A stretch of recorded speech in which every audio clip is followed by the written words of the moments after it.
Behold, speak thou in the ears of my people the words of prophecy, which I will put in thy mouth, saith the Lord, and cause them to be written in paper, for they are faithful and true.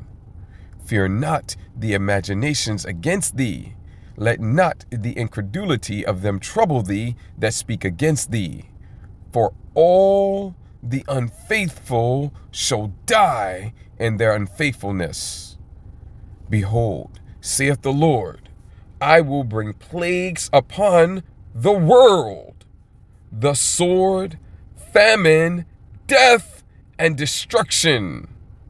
For wickedness hath exceedingly polluted the whole earth, and their hurtful works are fulfilled.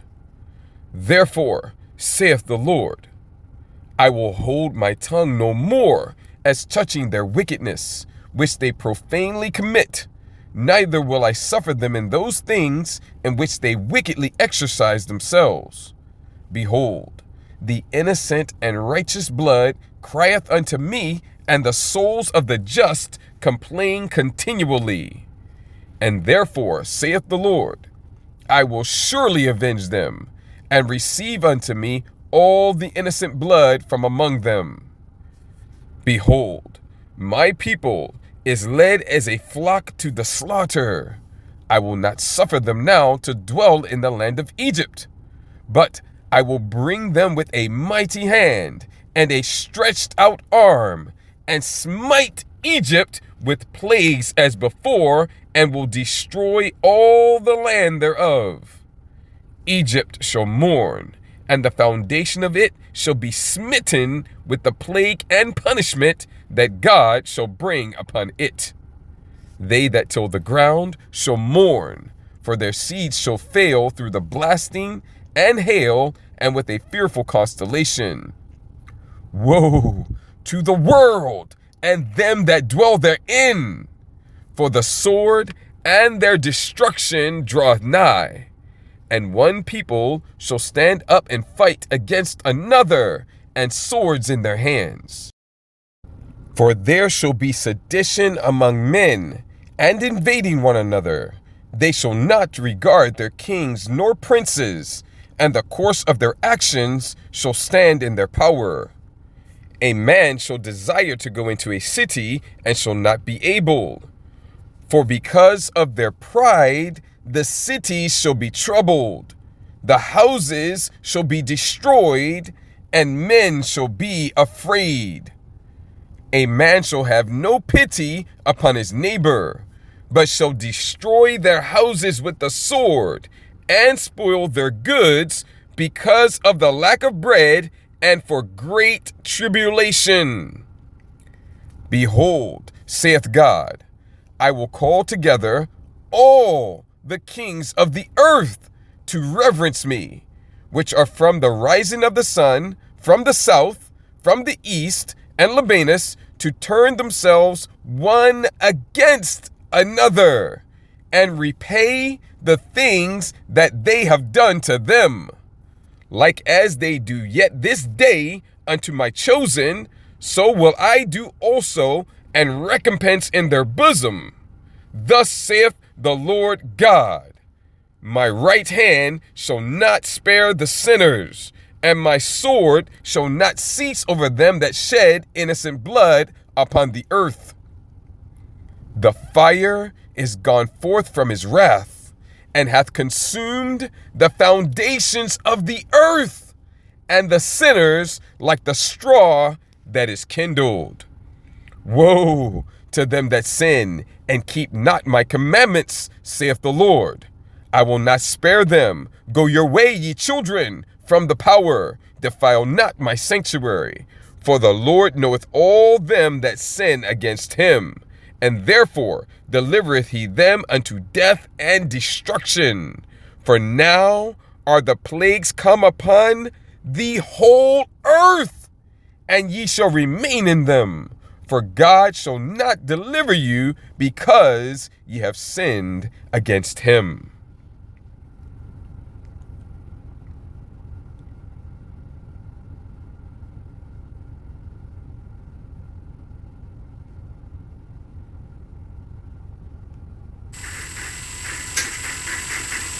Oh, absolutely. Absolutely. And in the coming hours, if Trump decides to strike Iran's critical infrastructure, Iran will force them to pay a price beyond their imagination. Iran is prepared for all-out war. It has not shown its true power yet. It is holding back. And all those family dictatorships in the Persian Gulf, in Qatar, these proxies of the regime in Washington, the Emirates, the Bahraini regime, the Saudi regime, the Kuwaiti regime, all of them, every single one of them, they are complicit in this war. They assisted the United States in slaughtering Iranians. They've been assisting the United States for all these years in all their wars, whether in Yemen or whether in Iraq. When they invaded Iraq, these countries, these regimes, they had funded Saddam Hussein in the 1980s. They gave him hundreds of billions of dollars. But when their masters in Washington told them to turn against Saddam Hussein, they did so immediately. So these regimes will pay the ultimate price within hours. As soon as Trump starts targeting Iran's electrical power plants, everything on the other side of the Persian Gulf will be wrecked. And so my advice to people in these countries is to leave tonight, because we don't know what this madman in Washington wants to do. He is completely irrational. He is moody. He has mood swings.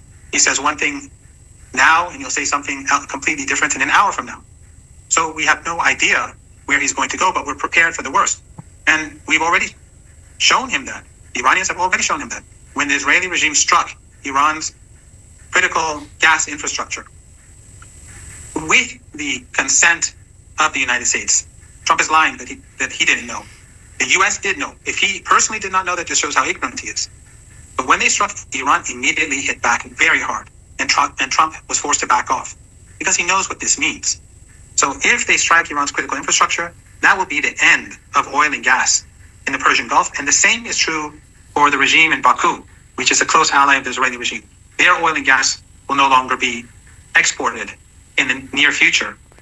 So Trump has to be very careful, because if this happens, then it no longer matters if the Strait of Hormuz is opened or not. If there is some sort of agreement, there will be no more oil or gas or petrochemicals and no ships to take those non-existent oil and gas and petrochemicals. And that would lead to a global economic crash that the world has never seen in the last century. It will be far worse than 1929. And the world will know that this is Trump's doing, and it is all for Zionism. And that would lead to a global economic crash that the world has never seen in the last century. It will be far worse than 1929. And the world will know that this is Trump's doing, and it is all for Zionism. And that would lead to a global economic crash that the world has never seen in the last century. It will be far worse than 1929. And the world will know that this is Trump's doing, and it is all for Zionism. And if anyone asks, why is Iran striking back at these regimes? Because without their support, without giving the U.S. their airspace, without giving the U.S. their territory, without allowing the U.S. to fire missiles from their territory on a daily basis, there would be no war today. So they are fully complicit. And Iran did not start this war, and Iran did not start striking infrastructure. Everything that Iran has done till now has been in retaliation. So hopefully the madman in Washington, someone will force him to comprehend that the price that he will pay for this is beyond imagination. But Iran is prepared. Iran will not back down. And it is waiting for the 48 hours to finish to see what it has to do.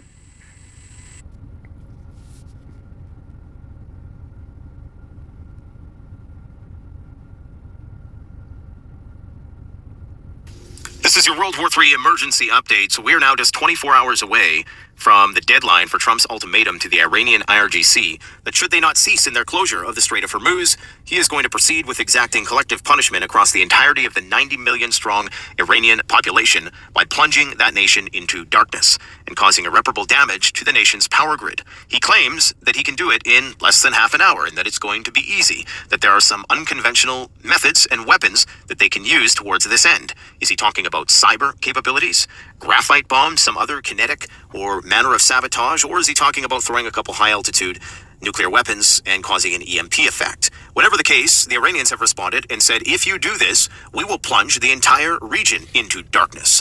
If we burn, you burn with us, essentially. They're going to take out all the desalination plants, all the power plants, possibly even nuclear plants in the region, as well as all the oil and gas industry. This, of course, would plunge the global economy into the abyss and likely initiate a prolonged economic depression, the likes of which we have never seen before in the region, as well as all the oil and gas industry. This, of course, would plunge the global economy into the abyss and likely initiate a prolonged economic depression, the likes of which we have never seen before. Now, in the region, as well as all the oil and gas industry. This, of course, would plunge the global economy into the abyss and likely initiate a prolonged economic depression, the likes of which we have never seen before. Now,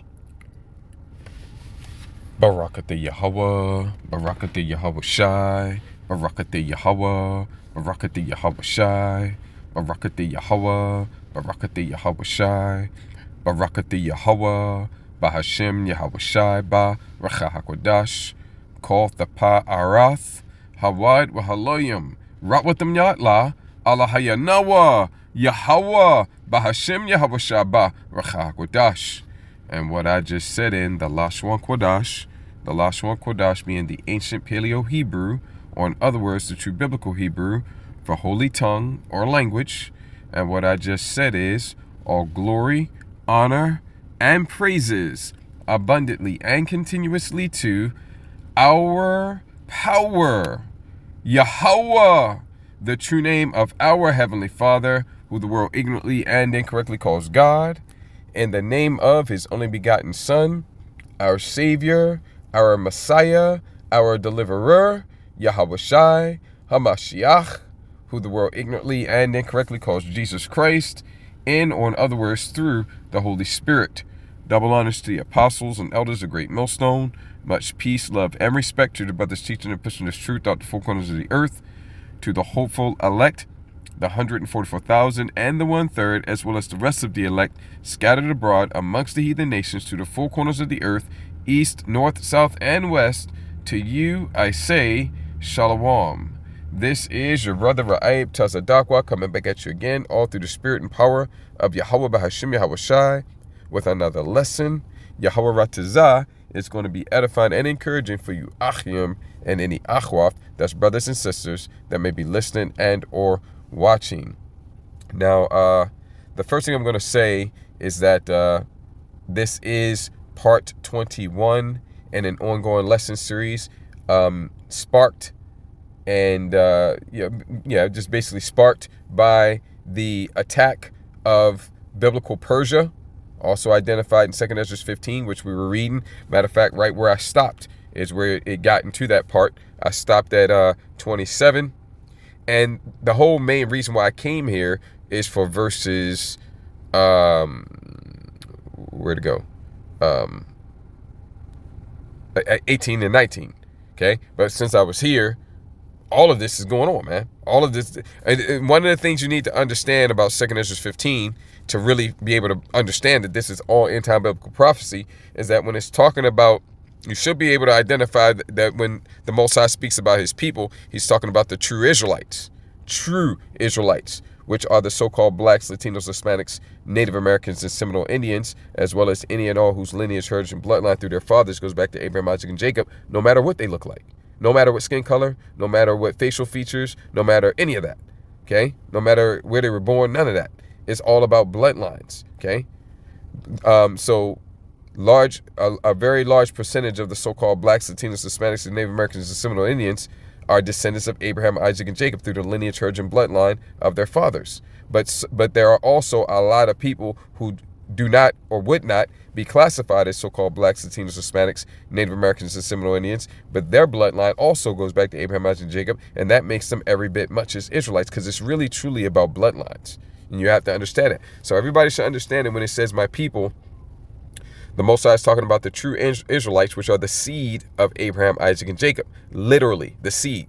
It's the only other way. I mean, there's no other way to be the seed of somebody, man. Okay? The literal seed of Abraham, Isaac, and Jacob by lineage, by heritage, by bloodline through their fathers. So, behold my people, talking about the true Israelites. That would be us. And we are yet this day in the lands of our captivities, scattered to the four corners, meaning east, north, south, and west of the earth. The earth is round, it's not flat. Doesn't mean corners as in literal corners. It's talking about if you was to stretch the earth out as on a map, like people do, then you could say corners, but the earth is round, it's a globe. So the four corners, east, north, south, and west, okay? And we are still this day scattered. We haven't yet been delivered, but we are about to be. So to understand 2nd Esdras 15, which is a very heavy prophetic chapter, the whole chapter, and a lot of this is playing out right now, okay? And what's not playing out right now, the stage is being set for it, and it will be played out very shortly, Salakia. You need to know that, my people. That's the true Israelites, right? But then when it gets down here and it starts talking about Egypt, that's not ancient Egypt. That is modern day spiritual Egypt, which is America, Babylon the Great. Okay? Best precept to see that is Revelation 11 and 8. I was about to say 18. I meant to say 8. And their dead bodies, I'm not going to break this all down. I'll just tell you the there is referring to the Israelites. On the highest level, the elect. Okay? But the Israelites, okay? Dead bodies shall lie. And when it says dead, it's talking about spiritually dead, not literally dead. Okay? Go to Ezekiel, the 37th chapter, the valley of dry bones, right? Spiritually dead. Okay? He who wandereth out of the way of understanding shall remain in the congregation of the dead. Although they're living, they're breathing, going to work, having a family, starting a career, starting a business, working on their career, starting a business, doing all the things that people do that live and breathe and move and eat and all that. Okay? They're dead. Okay? So he who wandereth out of the way of understanding shall remain in the congregation of the dead. They're in the congregation of the dead. That's where we all started. But then when you stumble upon this truth, or the Most High brings you to this truth, okay, you're supposed to recognize it for what it is and abide in it. Abide in Yahushai. All right, that's what we're supposed to do. Who is the way, the truth, and the life? But if you wander, or you stumble upon the truth, and then you wander out of it, well, then you're going to stay in the congregation of the dead. Again, this is spiritually dead. Okay, and Salakia. Another thing I'm going to say is that I'm still dealing with a bug here, and it's a head cold in my sinuses. So, my voice may be a little nasally. Salakia, Salak, forgive me for that. Just bear with it. The edification is still going to go out. Okay. So Salakia for that, and Yahweh Razan, the next day or two I'll be over it. But kind of messing up my sinuses a little bit. So, yeah. So. Their dead bodies shall lie in the street of the great city. City, going back to the Latin word, I want to say citizio or something along those lines. You can look up the Latin word, but that's from which you get a citizen. And citizen literally means a dweller or an inhabitant of a city. So when you say you're a citizen of America, Babylon the Great, you are saying you are a citizen of the city of America, which is Babylon the Great. That's what you're saying. Citizen means a dweller or inhabitant of a city. And everybody says, oh, I'm a citizen of America, Babylon the Great. Okay? You may not say Babylon the Great, but that's what you are saying, because that's what America is. America, Babylon the Great. That's all one word. All one word, man. All right? One word. America, Babylon the Great. Okay? And so that's what city means. And if you understand the original meaning of the word city, it is not bounded by any size. It's as big or as small as its population is. Okay? So the city being referred to here, the great city being referred to here is America, which spiritually, Babylon the Great, which spiritually is called Sodom and Egypt. Okay? So this place here, America, Babylon the Great, is spiritual Egypt, and you have to understand that. Where also our Lord was crucified, meaning crossed out. Doesn't mean he was nailed to a tree, nailed to a cross, hung from a cross. It means he was crossed out. Okay, crucified has other meanings other than just being nailed to a cross. Okay, it also means to cross out. Okay, and so his true name was crossed out and replaced with a lie, Jesus Christ, a lie. Okay, his true doctrine was crossed out and replaced with a lie. Okay, he loves everybody, red, brown, yellow, black, and white. They're all precious in his sight. That's the lie. Okay, but he told you out of his own mouth that he is not sent but unto the lost sheep of the house of Israel. So his true doctrine crossed out. His true image crossed out. Okay, it is it is evident that our Lord sprang forth out of the tribe of Judah, which Judites are the so-called. That's I'm through the Spirit. I believe I'm a Levite. But the tribes of Judah, Benjamin, and Levi, that makes up the so-called blacks. Okay? And so he would look like what you call a so-called black man today. So-called Negro, so-called African-American, which none of those are true. Okay? Those are the proverbs and bywords put on us by our enemy, by the devil, by the slanderer, by the false accuser, by the calumniator. which is Esau Edom, our evil, wicked twin brother, the accuser of the brethren, Revelation 12. Okay. Let me see here. So yeah, that's what it means. So his true image, his true name, his true doctrine, and his true personality. His true personality. Because when you look at the fake, phony, false, diametrically opposed, bizarro representation of the Son of God, which is Jesus Christ, okay, looking like a spaced out, effeminate, hippie, Edomite, so-called white man, Caucasian. That's what he looks like. He looks spaced out, effeminate, and weak, like he wouldn't hurt a fly. How can you picture him going into the temple and cracking a whip and driving everybody away? Okay, somebody if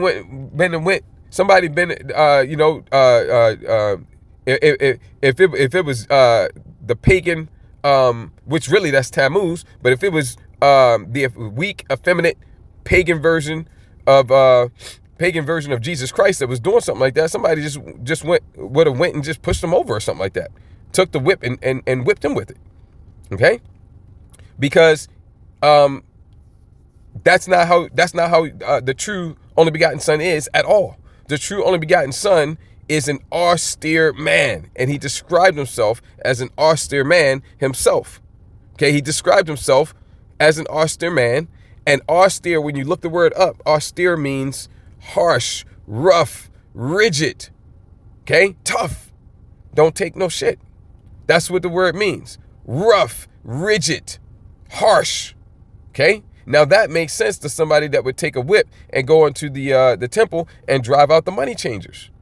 Okay, that makes sense. But spaced out, effeminate, hippie, long hair, staring up into the heavens, looking like he don't know where he is, dazed and confused. No, you don't see that. See, so that's what it's talking about when it says, where also our Lord was crucified. Everything about the true only begotten Son, everything about the true Messiah, the true Lord. Okay, Yahweh Shah HaMashiach, and starting with his name, everything about him was crossed out and replaced with a lie. That's what it's talking about. See, it's a lot in this verse, and you can say that about a lot of verses. Okay, but there's a lot in this verse. The dead bodies, the bodies. Okay, street of the great city, spiritually called Sodom, spiritually called Egypt, where also our Lord was crucified. There's a lot in this verse. Okay, so but I just wanted to show you that it's spiritually Egypt. Just talk about America, Babylon the Great. I didn't mean to do that. Let's go over here. So if you understand that Egypt here is America, Babylon the Great. This is not ancient Egypt. Okay, this is all end time biblical prophecy. Okay, and let me see here. Let's go over to Ezekiel 36, just real quick. I mean, I wasn't planning to get into it this much, but Spirit is like the wind. Not Ezekiel 36, Ezekiel 20. Okay, down towards the end. Let's see here. Yes, here. Okay, look at the way this is worded.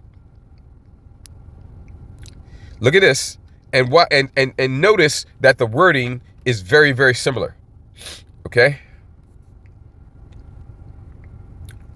Okay, and I'm just looking here because this connects directly up. Let me see here. Let's get. I mean, you could get all of this. This is all really good, but all I needed to get is 33 and 34. We'll go down to 36. Okay. As I live, saith the Lord Yahweh. That's his name. That's why it's in all caps. Surely, let me show you that. There it is, H3069. The pronunciation is false. There are no E's, there are no O's, there are no V's in the ancient Paleo true biblical Hebrew. Okay? It would be starting from right to left, that small character. How did they get these sounds in the Hebrew that they speak over there? How do they get those sounds in it if there are no E's, O's, and V's in the ancient Paleo Hebrew? How do they get those sounds in it? Well, they add those vowel points. Okay? And I'm going to show them to you here. And they only added them some hundreds of years ago But ever since the Assyrian captivity, when the northern kingdom went into the Assyrian captivity, where they used this, and by the way, they only used this, the northern kingdom only used this, not the southern kingdom. Well, wait a minute, over there in the land of Israel today, they claim to be the southern kingdom. They claim to be the tribes of Judah, Benjamin, and Levi. Okay? They claim to be the southern kingdom, and the southern kingdom was not in the Assyrian captivity. And if the southern kingdom was not in the Assyrian captivity, then they never used the Assyrian script. Right. So what are they doing using the Assyrian script? There is a reason why they're using the Assyrian script. They do know that this is not the ancient script. They do know that. There's a reason why they use the Assyrian script, even though the southern kingdom was never in the Assyrian captivity, and they never used the Assyrian script. There's a reason why they use it, though, because if they was to use the actual ancient script, okay, then that would connect up to a lot of the artifacts that was found over here in the Americas, proving that the so-called Latinos, Hispanics, Native Americans, and Seminole Indians are Israelites. They didn't want to add any validation to that. So they opted to go with the Assyrian script instead. But they still had a problem. Their fake, phony, manufactured, made up, throw some German, some Slavic, and other languages in a blender and put in some Hebrew as well. Put in some Hebrewish sounding words and stuff as well, and blend it all up. And presto, voila, we got modern day so-called Hebrew, which isn't Hebrew. Because there's a bunch of languages mixed up, and they tell you that. It's a made-up language. But they had a problem, though. How are they going to use the Assyrian script, which had no vowel points? How are they going to use that to speak their manufactured language when it has sounds in it that the ancient Hebrew doesn't have? Well, that's where you get these vowel points. See that dot right there? Salaki, it's a little crude in how it draws, right? You see that dot right there? That's a vowel point, okay? You see these dots, these things right here, those are vowel points, okay? And that's how they did it. They're there to add sounds that are not in the original language, okay? And that's why they have them there. Now that you know that, the way you pronounce the Father's name, starting reading from right to left, because Hebrew is written and read the correct way, which is right to left, as opposed to left to right. Which makes sense because everything about this world is backwards and upside down. Literally, spiritually first and foremost, and thereby, consequentially, literally, including down to the way we write and we read and write. It's all backwards, okay? The right way is right to left. So starting right to left, you got that small character there that is the Yah, and then you have the Ha, and then you have the Wa, and then you have a second Ha. And so his name would be pronounced, if there were no connectors, which I'm going to tell you about that next, Yah, Ha, Wa, Ha. Okay? It is actually Yah and Hawa. Yah, Ha, Wa, Ha. But the third and fourth characters are connected. That's not shown here. The third and fourth characters are connected, so the A drops off of the last Ha. So instead of it being a Ha, it becomes just a Ha.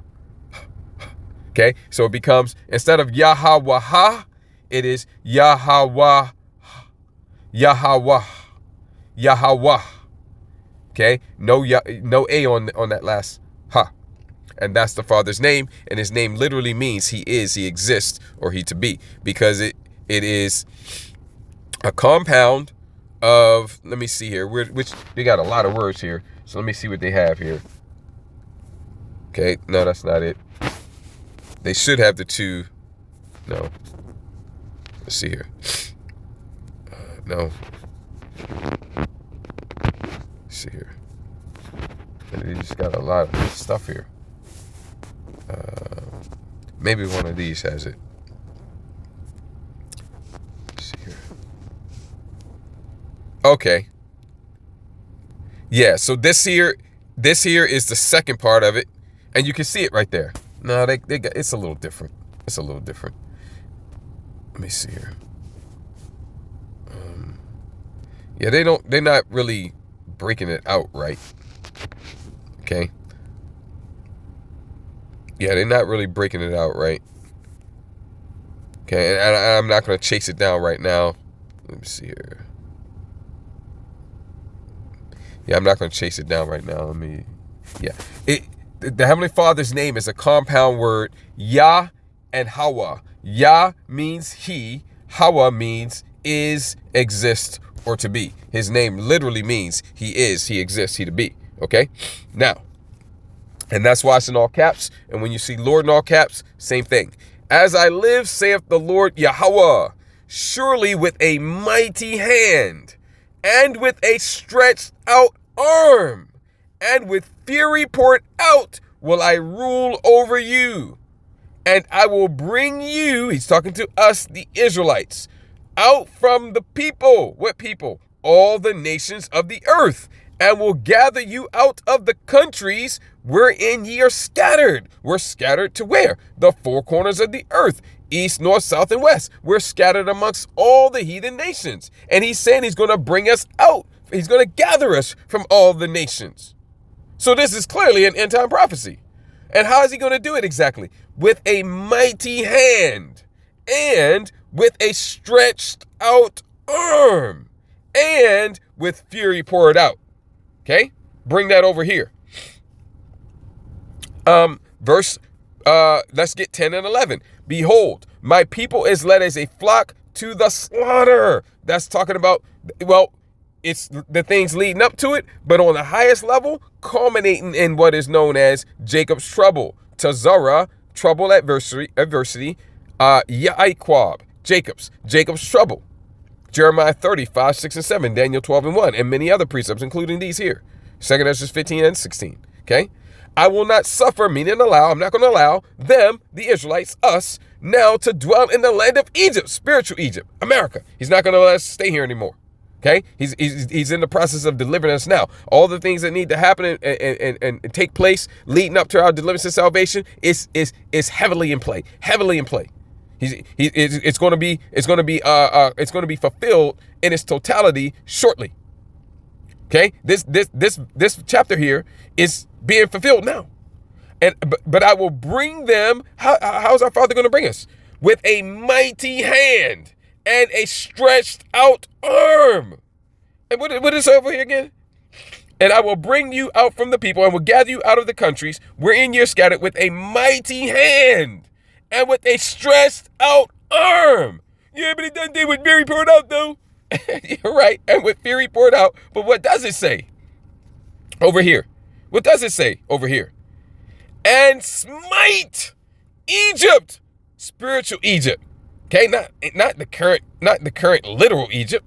Okay, not literal Egypt today. Spiritual Egypt with plagues as before. There's your fury poured out. It goes into more detail, and will destroy. Not a lot of detail, but it gets more specific. Instead of just saying fury poured out, it gives you a little bit more information and tells you you're going to smite Egypt with plagues as before, and will destroy all the land thereof, all the land of America, Babylon the Great. I'd say that's fury poured out. Okay? It's the same thing. Why? Because this is talking about the same thing. End time biblical prophecy, our deliverance and our salvation, showing you that this is not ancient Egypt. This is modern day spiritual Egypt, which is America, Babylon the Great. And it goes on. I just wanted to give you that. That's not, I was about to say that's not directly getting into what I wanted to talk about, but this is the time we're in too. This is goodness gracious, I'm tripping over words. This is about to be fulfilled, man. This is and is not, getting into what I was going to get into. It is getting into what I was going to get into, because it's all tied in. It's all related. Okay? All these things, we're in the time of all this being fulfilled. But I just didn't intend to get into that in that level of detail. So the whole reason why I was reading that, like I said, is because it's 18 and 19, but the Spirit just had me read the whole thing all the way down to 27. And then when you get down here, you find that the Carmanians here, and I broke this down in this lesson series. I don't know how many parts ago now. I can't remember, but some parts ago, I broke down from 20 down to 45. Yes. Okay. So that we got a breakdown of all that over several parts, 4 or 5 parts, 6 parts, whatever it was. Okay. But yeah, the Carmanians here, that's modern day Iran. Okay. Modern day Iran is identified in the scriptures under two names. One is Persia, Ezekiel 38, and the other one is the Carmanians here. That's modern day Iran. Okay. And America, Babylon the Great, spiritually Sodom, spiritually Egypt, at the behest, at the command of, okay, the Israelis, which are the biblical Amalekites, the lead tribe, the head tribe of Esau, Edom, they together have attacked the biblical Persians. That's the whole focus of this lesson series. Okay? And that 18, let me see. So let me finish all the things I wanted to say, because, you know, I'm just trying to do my opening statement and it kind of turned into its own little mini lessonette. Okay, so this is part 21. Let me get a fair use disclaimer. Fair use is allowed under U.S. law for educational, commentary, criticism purposes, and the like. That's, of course, what we're using these clips for, not profiting from them in any way, shape, fashion, or form. Giving credit to the originators of the material. You saw the titles for each video. I always put the title on the screen, and I put the YouTube page, okay, for you to see that credit is being given to the originators of the material. Fair use notice is given. Fair use is allowed. Fair use notice is given. Okay, so that's it for the front matter. What I want to do next before we get back into where we left off in part 20, before I re-engage where we left off in part 20, I want to get a little commentary on these clips here. Okay, now I don't need to play the clips again per se. Let me see here. I think I will. I'll play a small portion, a small snippet of each of them, because if you notice when I played it, I at the main focus of why I played it, the main point to take away, I backed it up twice. Okay, so it played 3 times. So let Nate say what he said. Okay, and then I'm gonna let you hear Professor Morandi, okay, say the same thing. They both said the same thing. Okay, and that what they said is a salient point. If you do this, we will plunge the entire region into darkness. If we burn, you burn with us, essentially. They're going to take out all the desalination plants, all the power plants, possibly even nuclear plants in the region, as well as all the oil and gas industry. This, of course, would plunge the global economy into the abyss and likely initiate... Will plunge the global economy into the abyss. We burn, you burn with us, essentially. This is highlighting the stakes of what's taking place on planet Earth right now.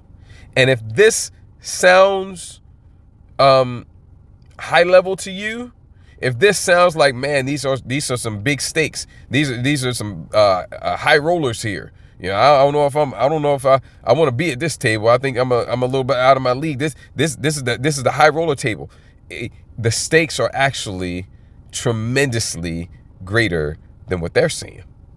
Okay, keep that in mind. To take out all the desalination plants, all the power plants, possibly even nuclear plants in the region, as well as all the oil and gas industry. This, of course, would plunge the global economy into the abyss and likely initiate a prolonged economic depression, the likes of which we have never seen before. That's right. Nate said it right. Professor Morandi said it good too, but his was weaker because he said this century. No, never. We're in a time when things are happening on the earth that have never happened before. You can't compare the time that we're in to any other time. Nate said it right, but guess what? The ramifications and let's go with it. The tribulation that is manifesting in this time that we're in is going to far and away, running away, exceed what Nate just said. See, they don't understand because they're not looking at it from a biblical, prophetic point of view. They're just analyzing geopolitical events and looking at them in the light of past historical events, things that have happened already. That's what they're doing because they're not prophets. They're not in this truth. Now, Professor Morandi may be an Israelite foreigner, but far as we know, he's a Persian, which is an Elamite. Modern day the modern day Iranians, by and large, those are Elamites. Okay. Nate, on the other hand, he is an Israelite. Nate is an Israelite, but he's a heathen. He's an Israelite he's a heathen of the Israelite variety. He's an Israelite, but he's in a heathen, foreign, strange, Gentile state of mind. Therefore, right now, he's regarded as a heathen, a Gentile, a foreigner, a stranger. Okay? So they're not in this truth. Their eyes haven't been opened. They don't have, and if Professor Morandi is a Elamite, like he most likely is, then his eyes can't be open. But Nate here, I know, is an Israelite. Okay, so if he's of the elect, his eyes could be open, but I don't think he is. Okay, he's an agnostic, and he, just the other day, in part 20, I played a video, and he called those that believe that the Bible speaks about, Armageddon and the end of the world and things like that. He called them nutcases. So that would be me, right? That'd be me. That'd be you if you're a brother and your sister. So Nate, I don't think is going to make it. Unless something happens, right? Nate isn't going to make. But the point is, they're looking at it. They cannot understand just how bad it's going to get and how it's going to end. It is going to end like what you see on the thumbnail. And I'm going to tell you right now, that dude with 2 Peter 3, that Israelite man with 2 Peter 3, 10 through 12 on the back of his t-shirt. Yes, I put that there. Okay. I wanted to make it plain and clear to anyone who sees that this is a biblical video. Okay? Because the title, what title did I use? The signs are everywhere. The title that I used, it wasn't, I like the title, but it wasn't making it clear enough in my estimation that this is a biblically focused, end-time biblical prophetic video. So I put that right on the back of his shirt. Because that's exactly what he's looking at. And I'm going to let you know something else. He ain't surviving. He ain't surviving. Now, we do know that the scripture says the righteous shall scarcely be saved. But none of us thinks that means that while the thermonuclear mushroom, none of us think that means we're going to be looking at the thermonuclear mushroom cloud when we get delivered. We all believe that means the missiles are going to be in the air. Maybe perhaps flying overhead. Yes. Okay, but none of us think that means we're going to be standing there watching a thermonuclear mushroom cloud develop, and then we're going to get. Now, that's too late, man. That's too late. Okay, so Salaki again, dealing with these sinuses, right? So he ain't going to make it. He ain't going to make it. That's how this is all going to end, just like what you see on that thumbnail. That's where all this is going. Okay, and it's going there fast.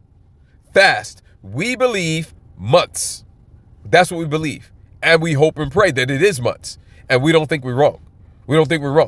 Okay? We don't know the date or the hour, but we are told to measure the time diligently in and of itself. And when we see part of the signs pass, which the Most High has told us before, then shall we very well understand that the Most High is about to visit the world. It's visiting the world that he made. That's coming from 2nd Esdras, the 9th chapter. Okay?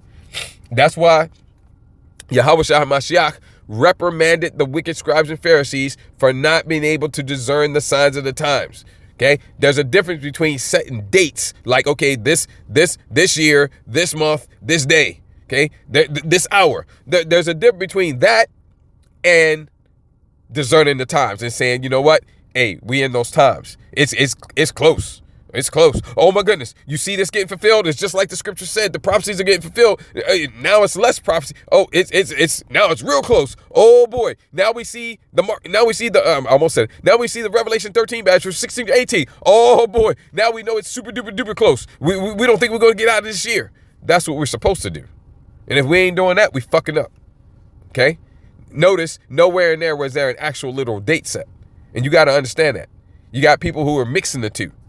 And people who are doing what the scriptures say to do and being in the mindset of hastening the return of Yahweh Shah Mashiach, right? And be, well, you can't tell the date. Nobody knows the date or hour. No man knows the date or hour. And they mixing the two, okay? It's two totally different things. We're commanded to measure the time diligently and to know when the return is close and closer and nearer and more near, okay?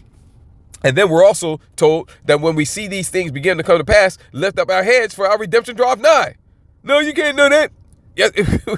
See, you got to understand. So we believe very strongly that it's months right now. Now, keep in mind, months can be double-digit months. We're not saying, I didn't say single-digit months. I didn't say single. I said months. Okay, and the months could be measured in years. Okay, maybe 1, 2, maybe 3 years, something like that. I hope not. I hope it's not 3. Okay, but once you get down to single-digit years like that, it can be viewed as being more appropriate to measure it in months. You get a more exact measurements, and we don't have a number, but and plus it makes us feel better, because that's what I think. A couple years, year, 2, maybe 3, right? But it makes me feel better to say months, okay? Because we do think that. That's what we think. 1, 2, maybe 3. Hopefully not 3. Hopefully 1 or 2, okay? But it's better to go in months. 12, 24, 36, 18 to 36. That's actually where I think it's going to fall. Could it be a little faster? I hope so. Could it be a little longer? Could it go into the 40s? Yes, it could. I don't know that. We don't know that for sure. But it's something like that, months. And when they make the Revelation 13 badge versus 16 through 18 mandatory, which is the main reason why I played these videos here, then that's when I think it drops to single-digit months. That's what I think at that point. Okay? All right? Could it give me 10 months, right? Yeah, it could. We don't know exact. Okay, we're making prophetic measurements here that are not exact. But, it's kind of like they say good enough for government work. It's good enough, it's good enough for what the purpose is. It's good enough for end-time biblical prophecy. Okay? Okay? Once they make the Revelation 13 badge for 16 to 18 mandatory, it ain't going to be no 36 months anymore. Okay? Because Tazara Yaquab is in full swing. Matthew 24, 21 through 22. Okay, the Most High is speeding up the time. Revelation 12 and 12. The devil's coming down with great wrath, knowing that he has but a short time. So no, it ain't going to be no 24, 36 months at that point. Okay? I believe and hope at that point, once the Revelation 13 badge for 16 to 18 is made mandatory, okay, which could happen this year, single-digit months. Okay? All right, we got you. It was 10 months. It was 11 months. It was 12. Okay, you got me. Okay, whoop-de-doo. Big deal. Okay, it was close, real close. Okay? But I still stand by my single-digit months. Okay? But, again, we don't know exactly. But we are measuring. And that's the measurement that we come up with. Okay? And I've heard no brother say anything otherwise. Okay? So, anyway, that's the reason why I'm playing this. Because this is all playing into that. This is all the end-time biblical prophecies are being fulfilled, man. What time do you think this is? They're all being fulfilled. There's not that many that remain. You got let's go with like 4 main biblical prophecies that remain. Just four. All the other ones in the books. Okay? 4 main ones. And you got some other ones that are, all the prophecies are major, right? But you got some others that are kind of like, how do I want to say this? Because I don't want to diminish them. They're all major prophecies, right? But you got some others that kind of hinge or come along with it. That's the best way to put it. They kind of come along with it. Those other main ones, they're going to bring some other prophecies along with them. Okay? And that the main ones would be the third woe, which is here. Okay? It's here. I say it remains, but it's here already. All the prophecies are already here. The only reason why I said it remains is because when I say that, I'm talking about the climax, the end of it. That remains. But it's here, being fulfilled right now. This is it. The third woe is here. Okay? That's why I use this thumbnail here. Salakia. I'll come back to that in a second. That's why I use this thumbnail. Salakia for the flipping. Let's see here. Yeah, that's why I use this thumbnail for the first 15 parts of this lesson series. The third woe is here. It's here. It's being fulfilled now. But the climax still is out in the future. And we believe months. Double-digit months, I think, most likely. Personally, I would put it somewhere between 18 to 36. Could it be shorter? I hope so. Could it be a little longer than that? Yeah, it could be. I hope not. Okay? We want to get out of here yesterday. Okay? We want deliverance and salvation yesterday.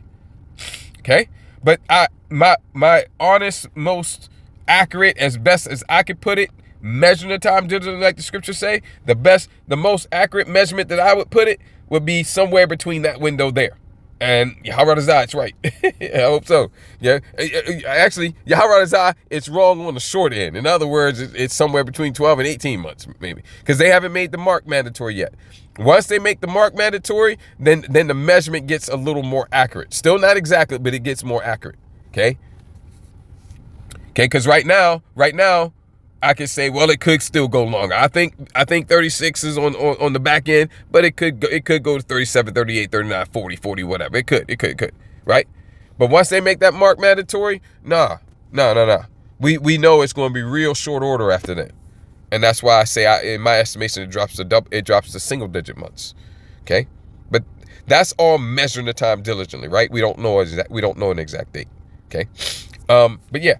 So now, getting back to this, because I want to tie this into that 2 Esdras 15, and then we'll go from there. Let him say that again.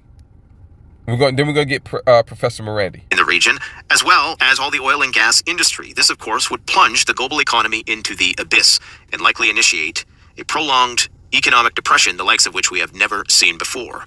All right, and that's good. That's good. Let's see what Professor Morandi said. Now, Professor Morandi said a lot of good things. Okay?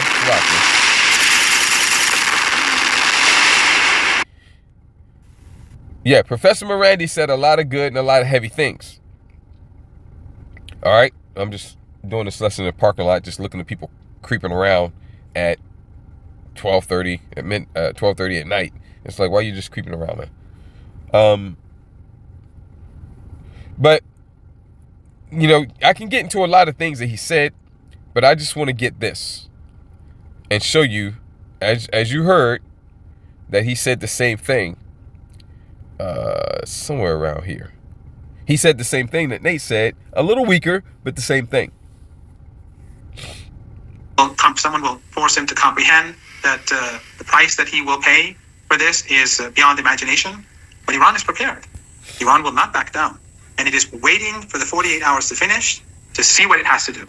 Yeah, and you see the spirit that's on the Persians, the Carmanians, okay, coming forth as the wild boars of the wood. And watch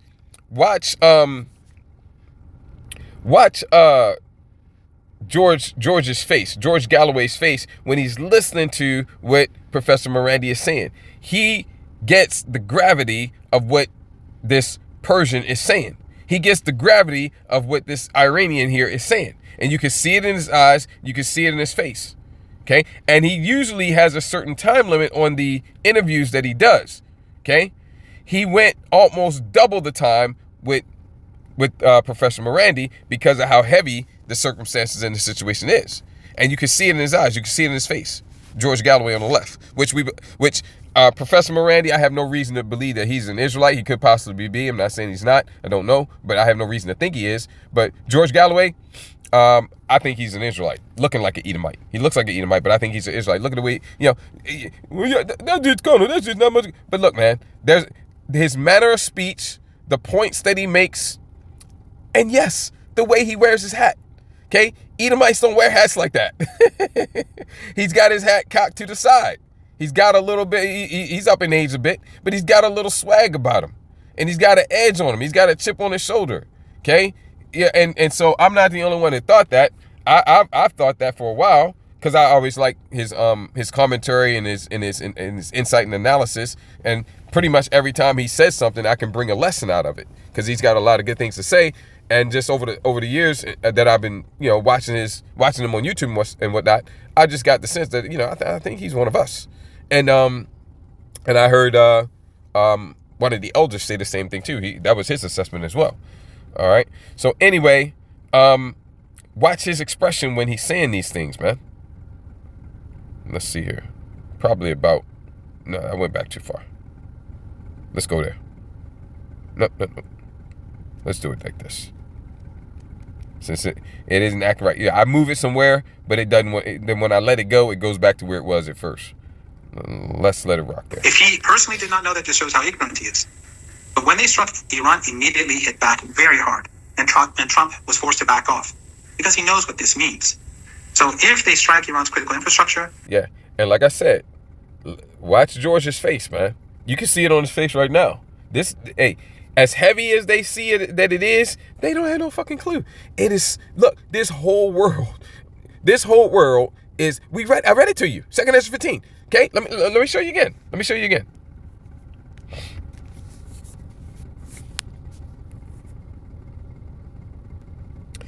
Let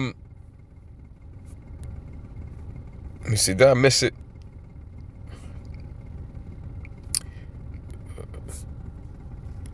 Oh, that's over in 16. Let me get you that one, and I'll show you those. Okay?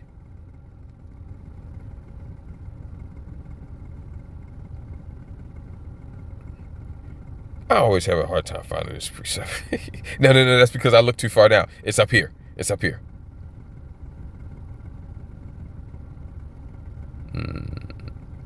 There it is. Yeah, I'm always looking at 15. It's here. Behold, the plagues are sent. 2 Esdras 16, 14 and 15. And shall not return again until they come upon the earth. The fire is kindled. What fire? Literal fire? Not this one. Not this one. This is a metaphoric fire. And shall not, the fire that's talking about here is what you read about in verse 14. And shall not be put out till it consume the foundation of the earth. That's the plagues, the vengeance, the wrath, and the fury. With a mighty hand and a stretched out arm and fury poured out. That's the fire here. It's a metaphoric fire for the judgments and the vengeance and the plagues and the wrath and the fury of our Father Yahweh. And it's going to consume the foundation of the earth. Okay? And part of that metaphoric fire, which is our Father's wrath, the major part of it is the literal thermonuclear fire. But that's not going to be everywhere. The metaphoric fire, everywhere, whole earth. The thermonuclear fire, America, Babylon the Great, whole land. Land of Israel, swept with the beast of destruction, whole land. Various different places where the Edomites are at, like various different European nations, EU nations, where the Edomites are in power, they're going to get hit. Okay, Gog and Magog, Gog the land of Gog, that's going to get hit. Some of the other heathen nations, non-Edomite heathen nations that have thermonuclear missile capability, they'll probably get hit. They'll probably get a handful for everybody, handful of thermonuclear warheads for everybody, right? But their lands won't be completely burnt with thermonuclear fire like America, Babylon the Great, and the land of Israel. However, their lands will be completely destroyed in the sense that their societies will break down and collapse, and their societies will no longer function. Okay, it does mean that, but there will be stragglers. There will be people. In other words, the whole America, Babylon the Great, completely turned into a lake of fire. Over in these various other places, well, where the bombs are at, complete and total and utter devastation. Everywhere else, destroyed. Complete and total societal breakdown, a hell of a lot of mayhem, death, suffering, and misery. Okay? But the whole land will not be on fire. But the whole earth will be on metaphoric fire. I'm just trying to make sure you understand that. Okay? The fires kindle and shall not be put out till it consume the foundation of the earth. Back over here. Okay? And, let me see here. Here it is. The fire is gone forth from his wrath. This is that metaphoric fire again, which is our Father's vengeance and wrath and fury. Okay? Vengeance, wrath, fury, the plagues that he's pouring out. Okay? That's the fire being referred to here. And the major part of it is the thermonuclear fire, which is a literal fire. And of course, you're going to have some other literal fires too, which are conventional fires. Okay? The whole world is about to be devastated. The fire is going forth from this wrath and has consumed the foundations of the earth. When you consume the foundation of something, what happens? Everything else comes crashing down. If it wasn't already destroyed anyway. And the sinners like the straw that is kindled. All right. And so there you go. So let's let them go. critical infrastructure, that will be the end of oil and gas in the Persian Gulf. This and the is same major. is true for the regime in Baku, which is a close ally of the Israeli regime. Their oil and gas. Yeah, George's mouth is starting to come open. Because he's getting it. He's getting it. He's like, damn, this is heavy. Will no longer. Hey, they have no idea. They have no idea. They have no idea. Okay? They're all, well, we're going to get through it. It's going to be shitty as hell, but eventually, we're going to pull ourselves back. But no, this world is going down. Down goes Fraser. This world is going down hard, man. It's going to burn. It's going to burn to a crisp. Okay? Out of the ashes, the phoenix shall arise. Hell to the no. Hell to the no. Hey, all the heathen nations are going down, man. And like it says in Daniel, the 2nd chapter, they're going to be like the chaff of the summer threshing floor. Let me read you that. Because Professor Morandi thinks that, that Elamite pride, they think they're going to come through all this, and they're going to make it through all this, and they're going to be on the right side of history, and they're going to come back stronger and better than ever. Hell to the no. Okay? Daniel 2. Okay? They don't know what time it is, man. And that's pride. And this is the reason why the Father is pouring out his wrath. And this is, one way to look at it, right? The main reason why our Father Yahweh is doing all this is because he's giving the world as a ransom for his elect. He's destroying this world to deliver us. I'm gonna put it to you plain. He's destroying this world to deliver us. Okay? And you can bring in the pride of the heathen nations. Okay, why do the heathen rage? The second Psalm. And imagine a vain thing. Okay? I mean, I'm tempted to let me go there first then, okay? Okay? See, this is all vanity. There it is, boom. Okay, why do the heathen rage and the people imagine a vain thing? It's pointless, they're wasting their time. That's what it says in NLT. Why are the nations so angry? Well, it's not really going into the anger. Let's see what the word says in the when we look it up, the meaning. Okay, you can touch on that, but it's okay. That's it. It's not really so much that the anger. They're in a tumult. They're in a commotion. They got their plans. They're kind of fighting and going against each other to see who's going to be next to rule. All right. Well, we're not going to be selfish. We'll share with our homies over here. But us and our homies, we going to be on top next. Russia, China, and Iran and North Korea and the BRICS nations. We going to be. See, they're all jostling and there's a hubbub about how exactly the world order is going to be set up next. Who's going to be where on the pecking order? See, that's the raging. Okay? Not so much anger, although there is some anger involved. Okay?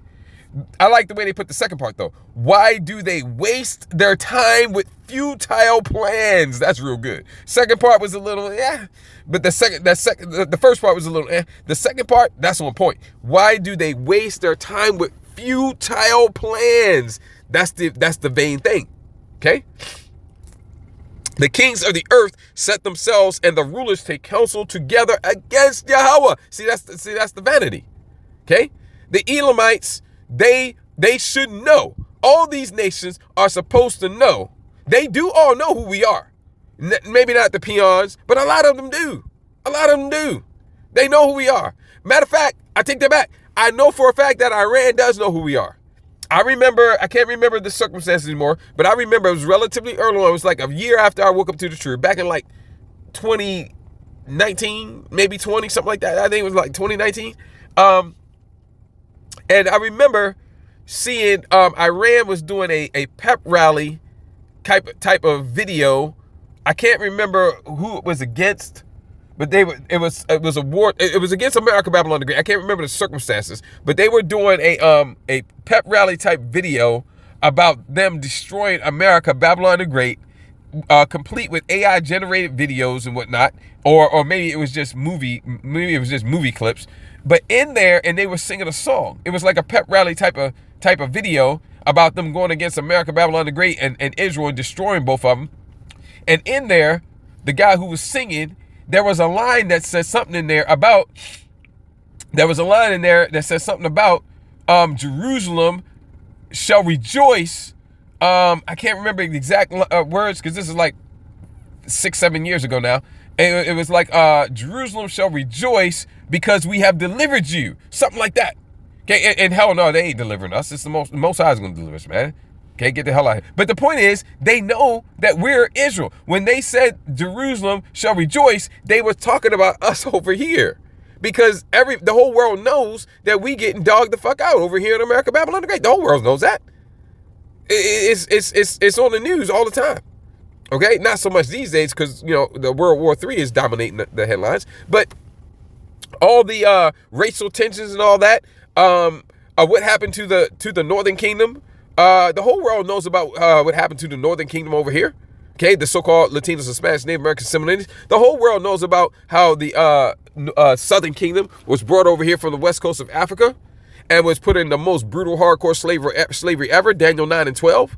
The whole world knows about that. The whole world knows about how the so-called blacks are getting shot down in the streets, have been getting shot down in the streets nonstop, man. Okay? All right? Hey, the lynchings and all that, especially since slavery was so-called abolished, right? Which it never was abolished, it was transitioned. Okay? The whole world knows about these things, right?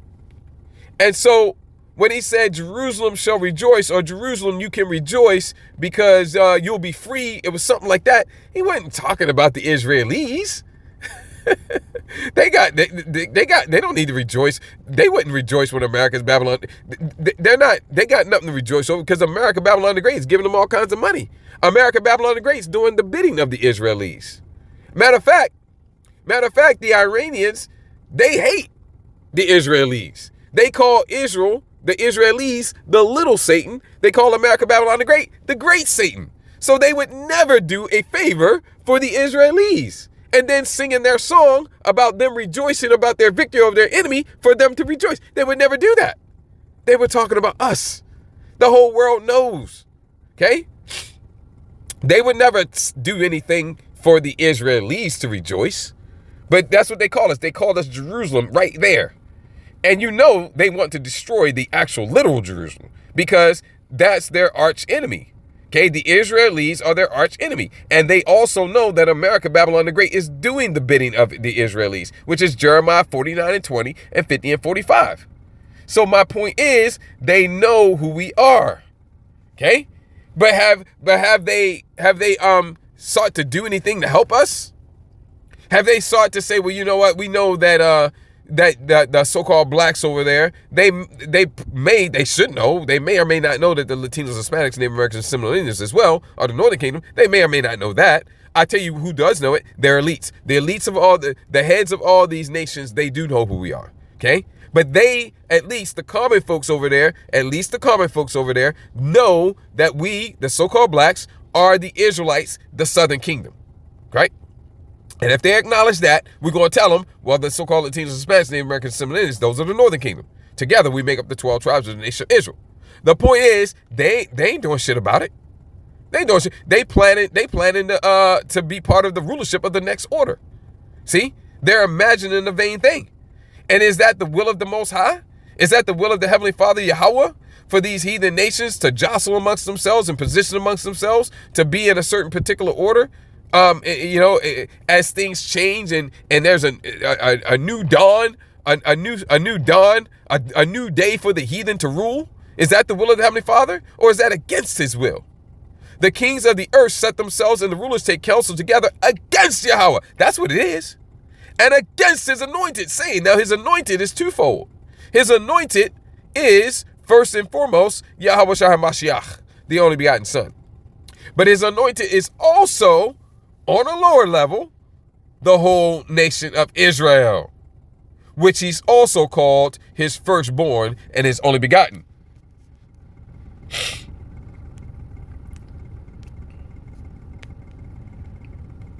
Okay? And thou shalt say unto Pharaoh, who's speaking? The Most High Yahweh Himself. And He's telling Moses to say something to Pharaoh. He's giving Moses a message for Pharaoh. Thus saith Yahweh, that's who's speaking. Israel is my son, even my firstborn. And I say unto thee, let my son, he's talking about us, the Israelites, the nation of Israel, go that he, Israel, may serve me. And if thou refuse to let him, the nation of Israel, go, behold, I will slay thy son, even thy firstborn. Because we are his son. We are his firstborn. First and foremost, Yahweh Shah Mashiach. And then, okay, on a lower level, on a broader level, the whole nation. Okay? So, yeah. And this is what they're saying. Let us break their bands asunder. Professor Morandi ain't talking about being ruled over and dominated by the Israelites. He's talking about Persian pride.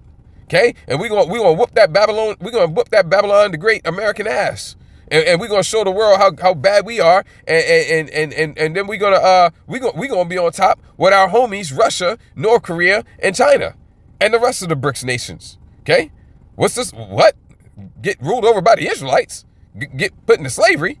No, they not for that. Let us break their bands asunder. No, we ain't being ruled by the Israelites. No, get out of here with that. And cast away their cords from us. No, we're not with that. Okay? And here's how the Most High feels about it. And you can keep on going, right? But this is showing you that they're going to be slaves. Asking me, and I shall give thee the heathen for thine inheritance. That's a possession. Okay? And the uttermost parts of the earth, the whole planet and everything and everyone in it is made for us. Ask of me, and I shall give thee the heathen for thine inheritance, and the uttermost parts of the earth for thy possession. And it doesn't stop there. That's where it starts. What do you mean by that, right? What I mean by that is it starts with the earth and everything in it and everyone on it, and it includes all of creation, the whole universe. At least, because we don't know everything. We have seen but a few of his works, the scripture says. Yes, it's possible we could get there and find out that our Father has multiple universes. I have not seen nor ear heard, neither is it entered into the heart of man what the Most High has prepared for them that love him and are called according to his purposes. So whether it's one universe that's infinite, which Esau says it's expanding all the time, I buy that. Okay, we'll find out when we get there. Don't know for sure, but I buy that. Okay, so whether it's one that's infinite or whether it's multiple universes. Okay, because, hey, I mean, it's not that far-fetched. People understand the concept of multiple universes. Okay, the whole MCU was based on that, right? The MCU and the multiverse, right? Okay, but it tells us that I have not seen nor ear heard, neither is it entered into the heart of man what the Most High has prepared for them that love him and are called according to his purpose. So, look, what the Father has for us is far and away, running away, out of sight, beyond what we can even think or ask or imagine. And I can imagine multiple universes. Okay? Heathen imagine it. They do make movies about it. So I will not at all be surprised if we get there and find out that it's multiple universes. Okay? But whether it is or whether it's not, that remains to be seen. Either way, it doesn't matter. Okay? Either way, it doesn't matter. It's all for us. That's the point. Okay? It starts with the earth. Okay, that's it, and then it's everything. It's everything. When Yahweh said, "In my Father's house are many mansions," okay, if it weren't I so, I would have told you. And I go away to prepare a place for you. And if I go away, I'm going to come back and receive to myself, that where I am, you may be there also. Those mansions are talking about other planets, solar systems, galaxies, and possibly universes. We don't know. I don't know. I'm not saying I don't know. Okay. Whatever our Father has for us, it is far out and it is beyond us right now. Okay? It is beyond us right now. Right? But it's talking about other places in the universe. Planets at least. I think likely galaxies. Possibly universes. We'll find out when we get there. Okay? Keep in mind, while you're trying to gather your thoughts and keep your mind from being blown, keep in mind that our Father Yahweh is omnipotent, all-powerful, and infinite. He's infinite. He has no bounds. Okay? Okay? You cannot put him in a box. You cannot understand him. All right? So, and whatever you think, it's nothing, less than nothing compared to what he's actually got for us. And that goes for me too. So I have no problem thinking, well, we might get there and find out that it's multiple universes. We'll find out when we get there, man. Whatever it's going to be, If it was to be revealed to you right now, your head would explode. Okay, we can't contain it. We can't understand it. We can't comprehend it. Okay, but just understand that whatever you think it is, it's disrespectful. It's disrespectfully pitiful compared to what it's actually going to be. Okay, so stop it. Get some help. Okay. Yeah. So yeah, but let me get this. He that sitteth in the heavens shall laugh. Our Father Yahweh is going to laugh at you. You heathen. You natural heathen. He's laughing at you, Professor Morandi. Assuming you're not one of us, because if you're one of us, you're just going to be hanging your head down for a while. Okay? He that sitteth in the heavens shall laugh. Ha'adawah shall have them in derision. That's the heathen. Then shall he speak unto them in his wrath and vex them in his sore displeasure. This is what all the heathen nations have to look forward to. Being derided, being vexed, and the cup of the wine of the wrath of our Father Yahweh. And because he's sorely displeased with y'all. Okay? And why is he sorely displeased with you? Zechariah 2:8. For thus saith Yahweh of hosts, after the glory hath he sent me unto the nations, the heathen, which spoiled you. The you is us. And they're still doing it to this day. For he that toucheth you, that's us, and you're all guilty, toucheth the apple of his eye. Okay? NLT does an all right job here. Let's look at it. After a period of glory, let me see here. After a period of glory, I'm not sure what they mean by that. They kind of messed that up. Okay? Let me see here. I'm not sure what they meant that. Let me see. Anyway, after a period of glory, Yahweh of heaven's armies sent me against the nations who plundered you. Let me see here. Yeah, I'm not sure what they mean by that, but the rest of it is on point, okay? Against the nations who plundered you, for he said that he is our Father Yahweh, anyone who harms you, that's us, harms my most precious possession. Yeah, his sons and his daughters, okay? He that toucheth you, he that toucheth the Israelites, we are the apple of his eye, okay? I mean, come on, man. For behold, I will shake mine hand upon them, that them is you heathen nations, and they shall be a spoil, you're going to be spoiled, to their servants, that's us, we're going to spoil you, and ye shall know that Yahweh of hosts hath sent me. Okay, but what about us though? Sing and rejoice, O daughter of Zion. Okay, so we're going to sing, we're going to rejoice, we're going to be good, we're going to be happy, we're going to love it. For lo, I come, and I will dwell in the midst of thee, saith Yahweh. Okay, let me see here.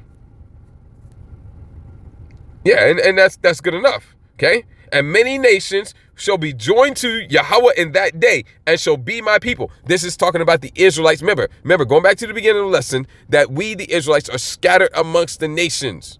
And if we've been scattered amongst the nations for over 1,000 years, then what do you think that we've been calling ourselves? Okay? And our Father Yahweh, in various places in the scriptures, calls us by the labels of heathen. But when you get the context of the passage, it's clear he's talking about Israelites. But he's calling us Egyptians and Assyrians. And he's calling us Sodom and Gomorrah. But it's clear that he's talking about Israelites. The point I'm making to you here is that sometimes in the scriptures, Israelites are called by heathen names. Okay? For various different reasons. And today in this time, Israelites scattered to the four corners of the earth, not knowing that we're Israelites. Okay, what were we calling ourselves first? We were calling ourselves by whatever names and labels are applicable to the land that we were born and raised in. Okay, so these nations here are the Israelites amongst them, which are of the elect. Going back to that Ezekiel 20, we didn't read down that far. I will make thee to pass under the rod, okay, and purge out the rebels. Okay, also bringing in Isaiah 14, 1 and 2. Yes, okay. So these many nations here are the Israelites scattered amongst the nations, okay, that are of the elect. Okay, and they were being called by the names of those nations. We all were being called by the names of the various different nations and these labels and these various different people group labels and stuff. And then we found out who we are and we drop all that. Okay? So that's why it says, shall be joined to Yahweh in that day and shall be my people. Ain't no natural born heathen being his people. These are all Israelites. And I will dwell in the midst of thee, and thou shalt know that Yahweh of hosts hath sent me unto thee. And Yahweh shall inherit Judah, his portion in the Holy Land, and shall choose Jerusalem again. Okay? Be silent, O all flesh, before Yahweh, for he is raised up out of his holy habitation. Okay? So ain't nobody gonna have shit to say. So now, let's see if we can get back to that Daniel 2. Kind of just got off on a roll. Yes. Okay. This is what's going to happen. Professor Morandi and all these heathen nations, because they all, Moab is full of pride. Okay. Moab just know he got the mojo. Moab ain't got shit. That's modern day China. Okay. And these other nations too. Okay. Let's get 44. Let me see here.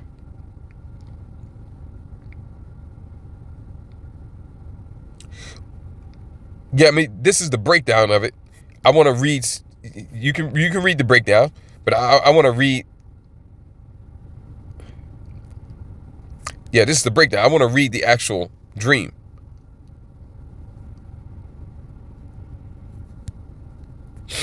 Yeah. Yep, this is what I want to read. Okay. What I was looking at down there, that's the breakdown of it. You can get that. Thou sawest till that a stone was cut out without hands. This is the statue, which smote the image upon his feet that were of iron and clay, and brake them to pieces. Then was the iron. This image here represents the major empires of the Gentiles, the natural born heathen. Okay.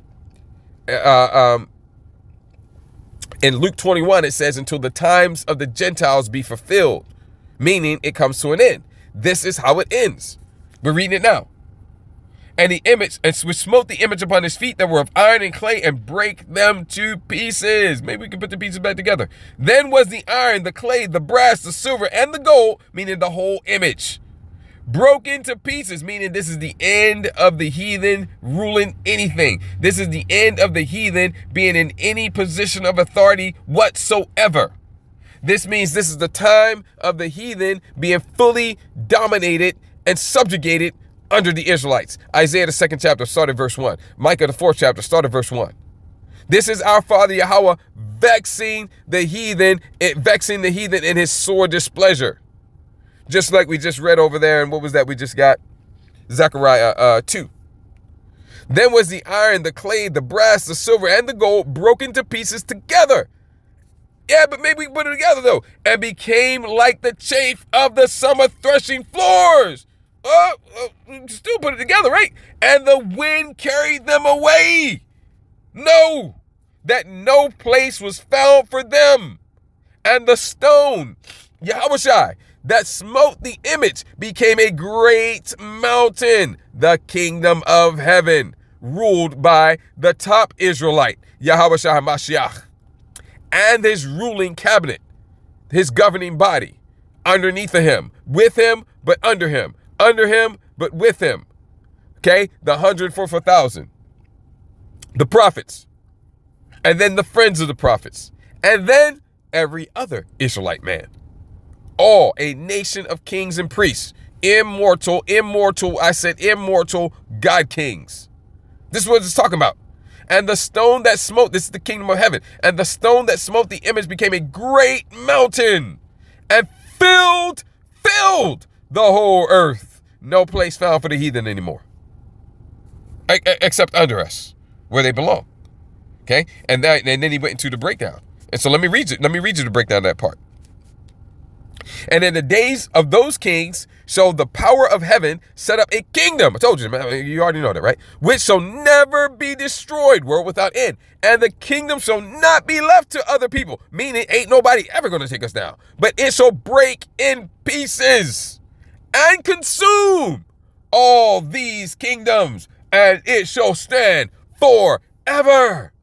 This is what's going to happen now. This is where we at. This is what's happening now. This is how this is all going to end. So when we're listening to Professor Morandi and he's all proud, he's smirking and all that, man, does he have it wrong. Okay? For as much as thou sawest that the stone was cut out of the mountain without hands, and that it brake in pieces the iron, the brass, the clay, the silver, and the gold, the great power hath made known to the king. I love the way this verse ends. What shall come to pass hereafter? So now you know what's going to happen, king. And the dream is certain, and the interpretation thereof, sure. It ain't changing. Impossible. Cannot be changed. Can't even be stopped. Can't be slowed down. Can't be delayed. See? So now, kind of getting fired up about it, man. This is great news for us. The close ally of the Israeli regime. Their oil and gas will no longer be. Look at George. See, I think I'm right about George. I think he's one of us. He doesn't know it. Okay? I don't hear him say much stupid. I don't hear him say much on the geopolitical. Or he pretty much sticks to the geopolitical stuff. He's a Christian, right? Only straight out dumb thing I've heard him say is that the Palestinians are the people of the land. Okay. Other than that, now I've listened to him a lot, you know. But he's gonna be good as long as he's one of us. He's gonna be good. He's gonna have his head down for a while, but he's gonna be good. Okay. Exported in the near future. But yeah, he got his mouth open, man. I will never see him with his mouth open. He got his mouth open. He's feeling it. Sure. So Trump has to be very careful, because if this happens, then it no longer matters. If the he just sighed. He's getting the gravity of this. Now he's a former member of the British Parliament. Okay, so he's very knowledgeable on world events. And he's been part of the British government. I think he's like a 7-time member of the British Parliament. Okay, 7-time or something like that. Okay, well known and well respected around the world. Okay, up in the British government. Okay, and so he's really getting the gravity of this. Okay, he had his mouth open, then he finally closed his mouth and he breathed a deep sigh. The close ally of the Israeli regime. Their oil and gas will no longer be exported in the near future. So Trump has to be very careful, because if this happens, then it no longer matters if the Strait of Hormuz is opened or not. If there is some sort of agreement, there will be no more oil or gas or petrochemicals. And yeah, that's heavy, because see, whether it goes there or not, whether it goes there at this time or not, see, DJ Trump has put out there that he's backtracked off of his 48-hour threat. Okay. But that don't mean shit. They do all kinds of deception and sneakery and skullduggery and subterfuge. He put out, oh, well, you know, I think everything is all right. You know, we had some talks, this, that, that. Now, who are you talking to? The Iranian leadership is decentralized. Who are you talking to? Okay? And then right when he says that, oh no, yeah, I was just playing. And then everything goes to hell in the handbasket. You know, he strikes anyway. You just never know what he's going to do. But whether it goes there right now in this manner, related to this conflict here, or whether it's some other conflict or some other matter, it doesn't matter. This world is done. It's going to go there, because it ties into a major prophecy that has to happen. I already mentioned it, man. And when this one happens, that's when we are at, I believe, single-digit months. It's going to go here. Because thou hast kept the word of my patience, this is Yahweh speaking, I also will keep thee from the hour of temptation. That's the time when they make the Revelation 13 batch, verses 16 through 18, mandatory. Okay? Get it, or you can't function in society. But it's optional, though. No, that's mandatory. They just didn't say it. They did say it, but they didn't say it. They told you it wasn't, but they told you it is. Okay? And one of those statements is true. One of those statements is false. When they say it's optional, that's the lie. When they say you got to get it to keep your job, you got to get it to buy and sell, you got to get it to this, that, there, and another, that's the truth. That means it's mandatory. Okay? That's the hour of temptation, which shall come upon all the world. Oikumene. It's really talking about the whole planet. It's not cosmos. Oh, this is oikumene. Everybody. To try them that dwell upon the earth. Okay? See, so it's going to go here, which takes us to the Revelation 13. Which takes us to here. Okay? And he causeth all, both small and great, rich and poor. So whether, it's you can't trust anything Trump say or do, right? Because he'll flip it tomorrow. Okay, you'll wake up tomorrow, read the headlines, and everything he said he was going to do and more, and then some. He's done it. But wait a minute, Trump, you just said yesterday that things seemed like it was cool and you weren't going to. See, we got to just wait and see. So whether they do it now, later, whether it's related to this conflict or some other conflict or some other situation that has, some pestilence, some cyber attack or whatever, or all of the above, whatever, it's going here. And he calls it all, both small and great, rich and poor. This is that our temptation, free and bond, to receive a charagma. Okay? They had the song, right? I can't survive without my radio. Y'all remember that one, right? Well, to get into the Novus whiskey or order, you're not going to be able to survive without your radio frequency ID micro C to the hip, which is the Revelation 13 verses 16 through 18. Okay? Then you got the version for the head. It says forehead, but you get that. I'll show it to you. And he calls it all, both small and great, rich and poor, free and bond, to receive a charagma in their right hand or in their foreheads, which is talking about your head, anywhere in your head. Greek word metapon is the Greek word translated to forehead. I got to wrap this up. Okay, metapon. Okay, and it says, between the eyes. Yeah, that's the forehead. What you talking about, right? Well, it has a root word, and you got to click on the root word, man. Okay, because see, when they translated this, they didn't bother to look at the root word. Okay, it's actually talking about not just between your eyes. That's included, yes, but it's the region between and or behind your eyes, with after behind, and this is included. All the meaning of the root word meta, which of course ties into the metaverse, right? That's why Facebook changed its name, parent company, whatever, to metaverse, right?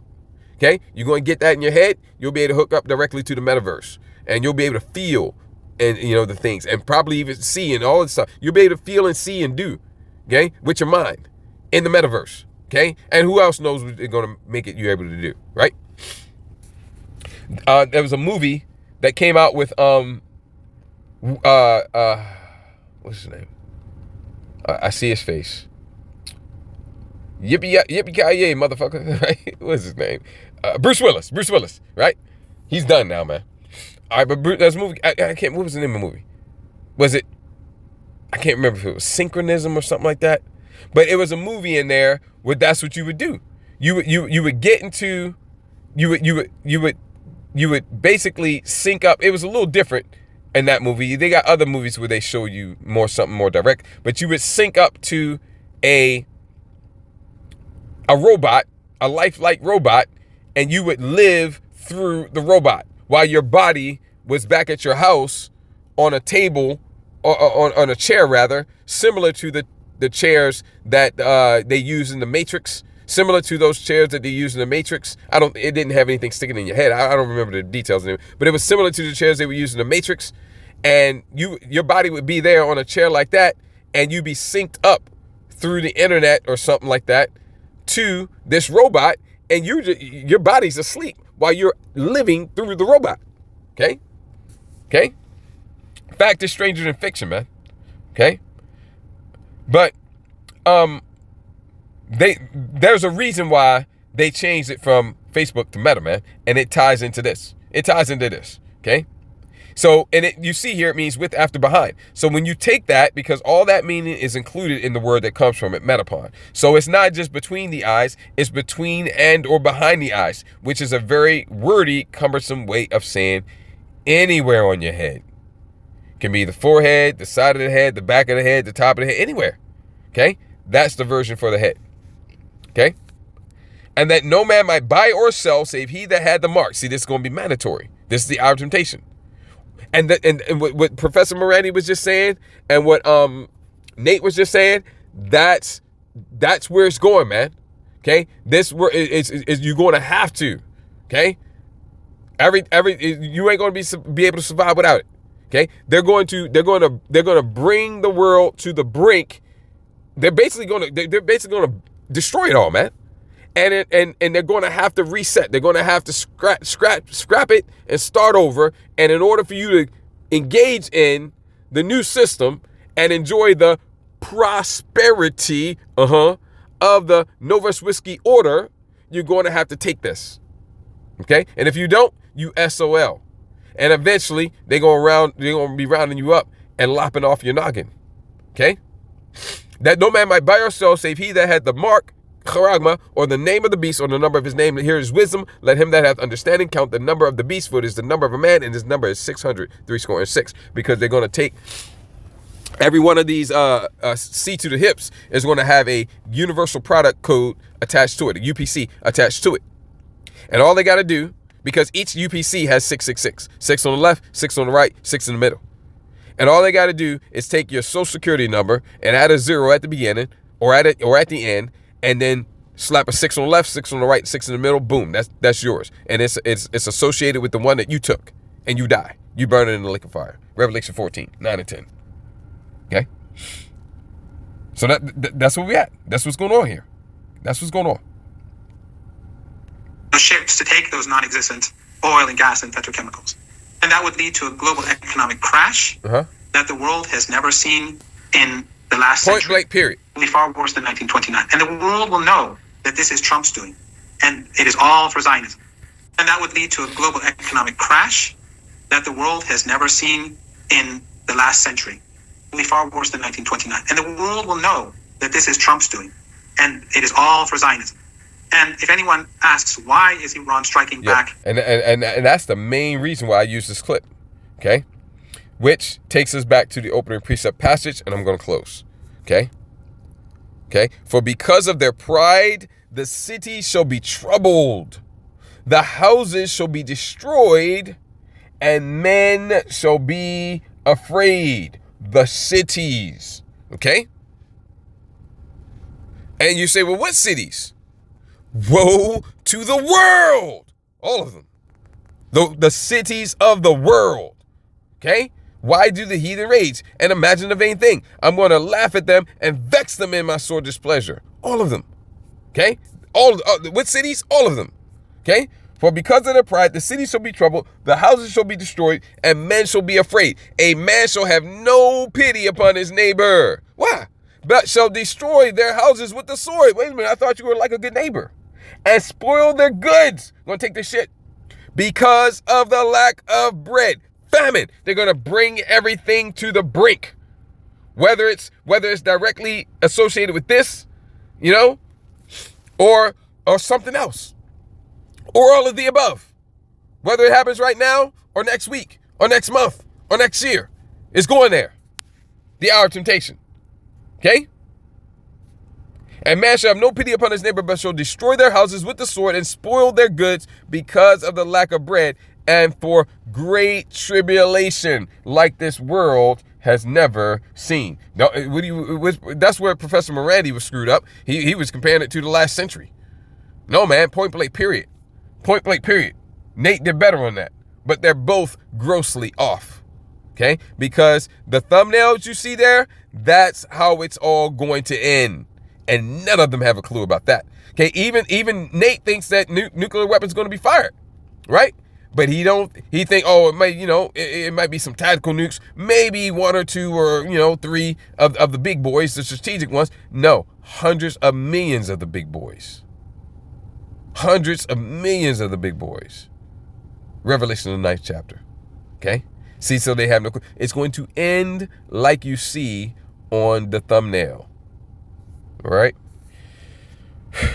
So let me wrap this up. And before I do, I want to give all glory and praises to Yahweh, Bahashim, Yahweh Shabbat, Rachak Wadash, double honors to the apostles and elders, your great millstone. Much peace, love, respect to the brothers, teachers, and pushing this truth out the four corners of the earth. I don't want by desires, less was edifying and encouraging to you, Achim, and any Achwaf that may be listening and or watching. Ayashmi Akwana, Azanim Lashamai Shamai. Let him who has ears to hear. Kwam Yasharala, Baba Kusha, Abad, Babal, Etha, will call Adawam. Shalom Habachariam, peace to the elect. Shalom.